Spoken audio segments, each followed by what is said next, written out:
This is Tom Fox.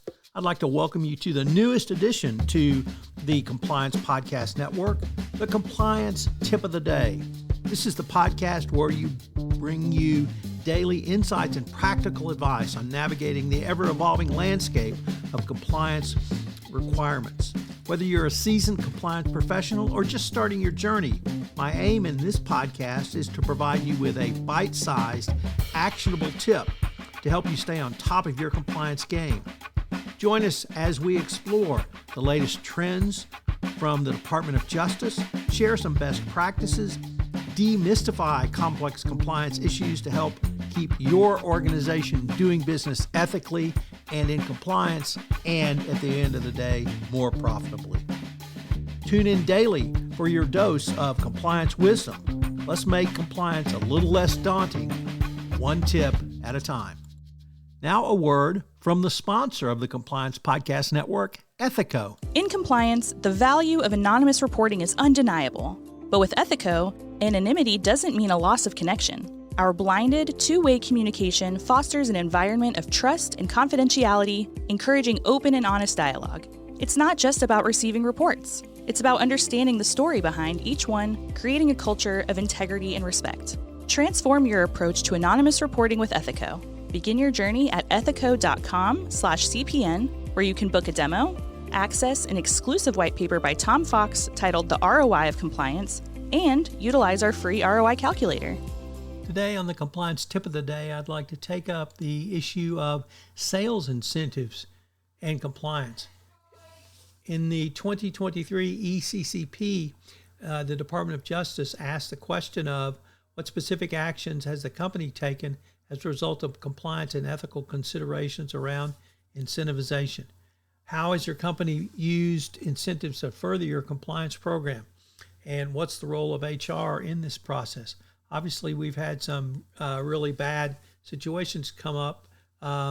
Wells Fargo in the first part of the last decade, and Five Third Bank as recently as last month. So variable compensation, direct compensation. When your compensation is based on alternative factors, what is the critical element? Obviously, if you have a direct compensation on sales, people are only going to sell. And so what factors can you or should you put into your compensation system? I mentioned variables. This is where there are alternative factors such as total sales, sales in a region, product line, or other group.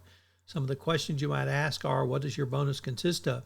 Is it corporate performance-based? Is it group performance-based? Is it personal, eat with you, kill? High goals with no directions on how employees to get there, coupled with a lack of communication between management and line employees. I mean, there's a raw fear for employees that they won't get compensated because they haven't met their goals.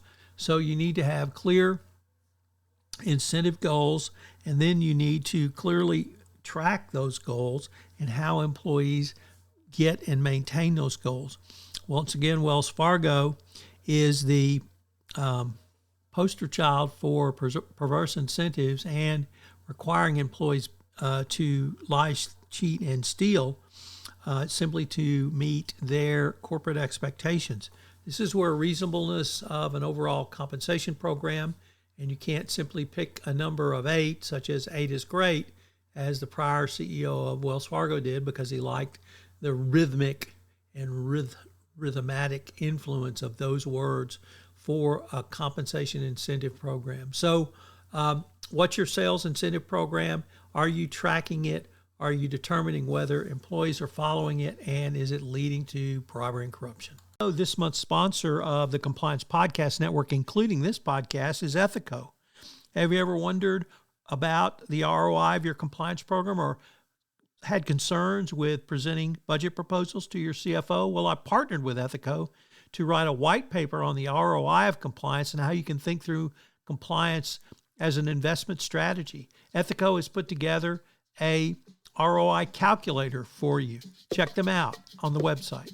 This is Tom Fox again.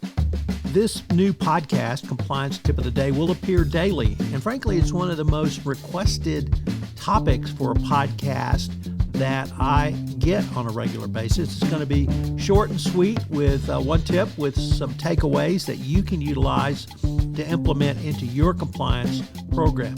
If you've got a question that you would like a tip on, please submit them through our website, and we will use them in an upcoming episode. The compliance tip of the day is a production of the award-winning Compliance Podcast Network.